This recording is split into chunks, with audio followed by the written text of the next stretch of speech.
Kwa kanyo ni tend boma ma Kisumu koro dwaro chako chenro mar keto picha mag CCTV ei boma kod aluora mare geng'o timbe njore kod kuo masani koro medore ahinya to kuonde ma oganda odakie.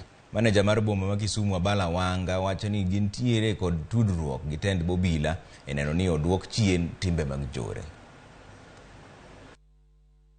Ok nyal kata wuotho gotieno, kichako ni wuotho gotieno to osegotoki gi loti podho ma isimu igoyo mimayo nyaka jo modak e estate kata estate moko maber kaka Mlani jo ok nyal wuotho, the people cannot even jog, boda biro to semai.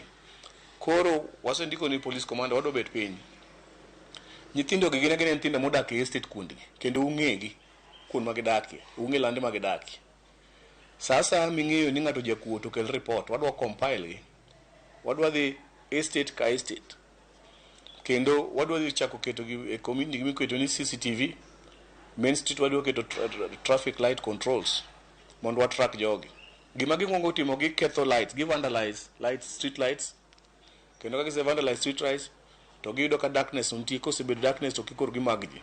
By end of this year wadhi bet gi commander, wadwa keto community policing, wadwa mako gi kachiel kachiel.